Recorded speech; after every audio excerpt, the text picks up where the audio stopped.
Good morning and welcome to another edition of Angry Taxpayer. Today is Tuesday, October the 1st, and I'm your host, Donna Smirniotopoulos. I want you to take a look at this first slide and ask yourself, is this what we're getting? This is what we've been promised for the Sono collection. And the first thing I noticed that is different in the reality is, well, first of all, there's no traffic in this picture. So anybody who drives through the site at any time of day can tell you that traffic is a normal feature. But there's something else that is wrong with this, and that is that there are traffic lights missing. So the city has added traffic lights to West Avenue. They are nowhere visible in this slide. Bear this in mind when you go to the polls in November. Are you getting what you've been promised? Does this look like what we're getting? Does the traffic look like what we're getting? Do the traffic lights look like what we're getting? I say no. I think this is another bait and switch, and you can thank your land use commissioners for approving this. Thank the people on the Common Council Planning Committee for approving it. Thank the entire Common Council for approving the change to the land disposition agreement that got rid of the hotel that we were supposed to have that would have been revenue generating. Thank everybody. And thank them when you go to the polls in November by voting them out, because we shouldn't be lied to when it comes to land use. This is a photograph of the rendering for Harborside Sono. This is what we were promised.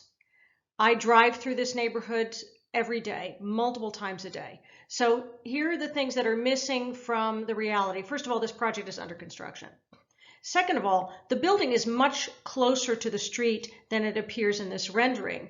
When I attended Common Council, or rather a zoning commission meeting to discuss the East Norwalk TOD, this project was coming up for its final approvals, and they were supposed to improve the streetscape, and I can tell you from what I'm seeing on the ground, that's not what we're getting. This is not what we're getting. This is another lie.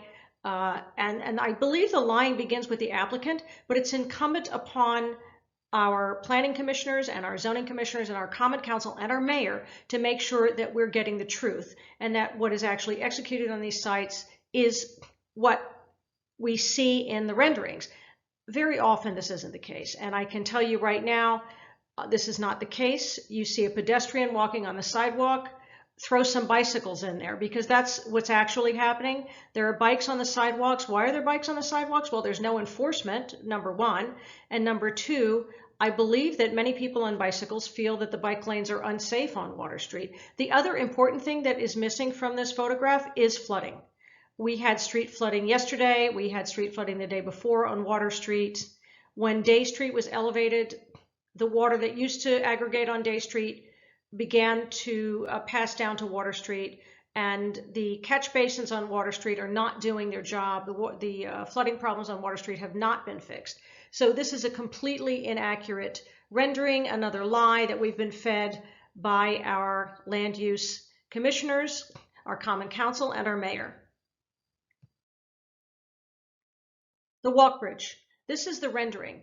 Unfortunately, if the reality looks anything like this, we're in big trouble.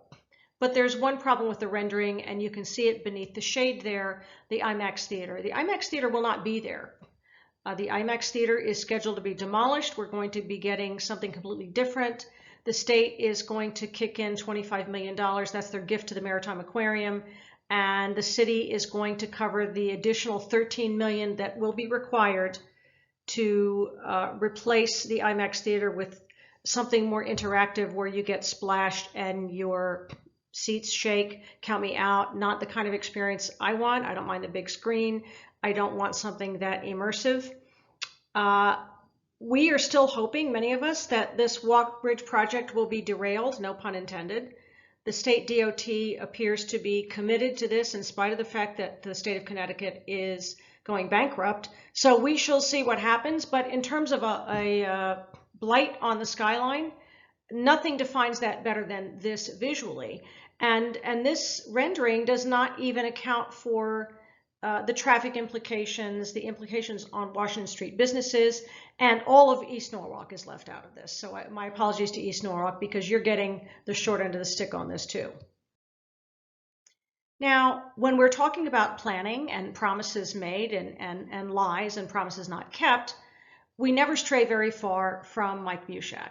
Mike Mushak is the master of manipulating the facts and withholding the truth. So here's an example, a recent post on Nancy on Norwalk. Mr. Mushak, who is a planning commissioner appointed by the mayor multiple times, is quoting from an advisory report from HR&A Advisors. And he's quoting from this report to demonstrate how good the Sono Collection Mall is going to be for the city of Norwalk, for the citizens of Norwalk, for the city of Norwalk. He fails to mention that HR&A was hired by the developer Brookfield Properties for the sole purpose of making this project look good. So if this is an example of the kind of thoroughness and thoughtfulness that we can expect from our planning commissioners, no wonder Norwalk is a complete shit show right now. And pardon my vulgar language, but I've seen worse from some of the mayor's Facebook friends, so I think you can forgive me for this one. So who are you going to believe when you read something that was written by Commissioner Mushak? Are you going to believe what he says or your lying eyes? All I have to do is look at my tax bill and know that whatever he's quoting from the Urban Land Institute isn't panning out in the city of Norwalk. The 16% grand list growth that he has trumpeted and the mayor has trumpeted, we don't know that that's a reality yet. The appeals have not gone through. Many people in my neighborhood were hard hit by tax increases. So I'm not really sure where this false narrative is coming from, that taxes were down overall, because anybody who lives anywhere near the water saw their taxes go up. And I have a neighbor, a 90-year-old woman, her taxes went up. They have her assessment probably double what she could get for that house today. And she has to file a tax appeal.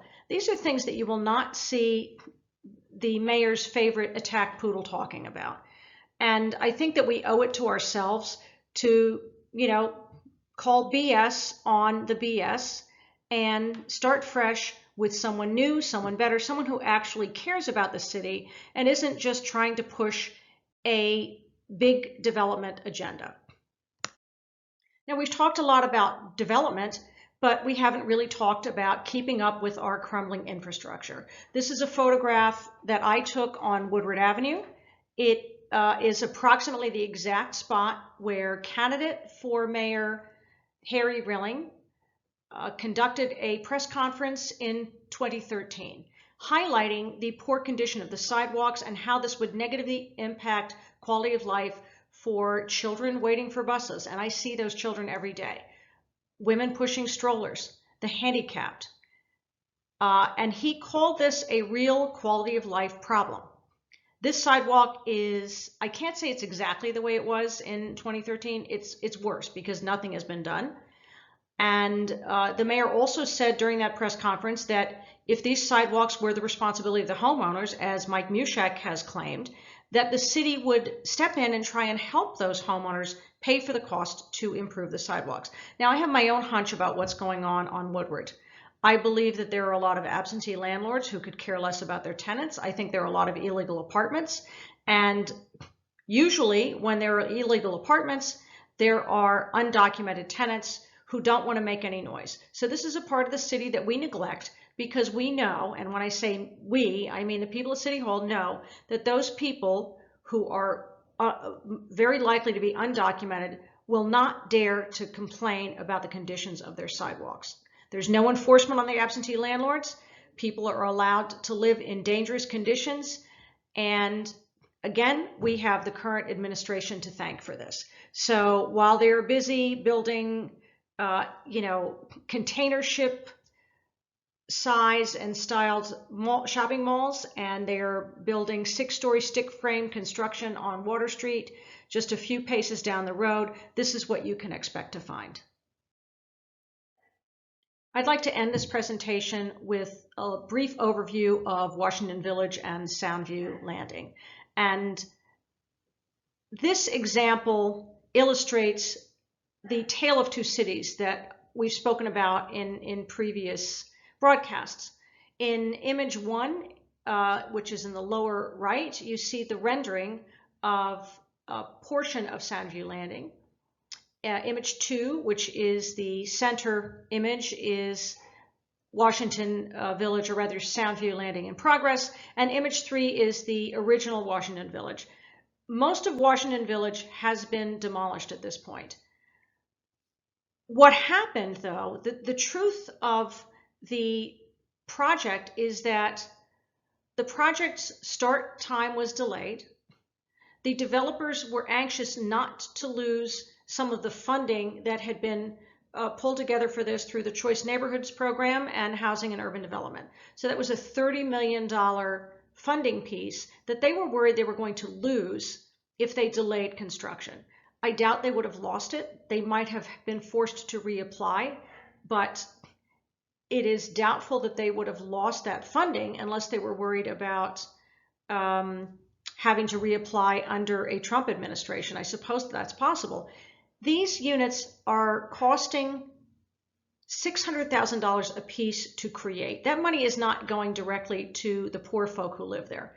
But the other important feature, because of the delay, they said they were forced to construct the new sections before they could fully evacuate the old sections. So what you had were people living in a construction zone. And to add to the completely catastrophic rollout is that the Norwalk Housing Authority under Adam Bovilsky decided that it would be wise to have a lottery for Section 8 vouchers. So bad enough that people have to move twice, but when you turn this into a lottery system, what you're basically doing is leaving out the most vulnerable residents in Washington Village, the elderly and the disabled. Sure enough, those are the people who got left behind. Some of those people had to be evacuated, physically removed. There was one person living there who was extremely overweight, immobile. There should have been a plan in place to relocate people. There should have been a plan that minimized the disruption to their lives. There were people who lived in Washington Village their entire lives who were forced to move twice. Many of them have opted not to relocate back into Washington Village. So that leaves open the question, well, who's going to live there? And now that you've given Section 8 vouchers to the former residents, and maybe they've gone to other places, are we bringing in more people into a housing project? Are we increasing poverty in the city? And there are plenty of statistics to back this up. And while Commissioner Mushak will say, well, Norwalk is one of the few cities to record growth, we are growing our poor population. That's what we're growing.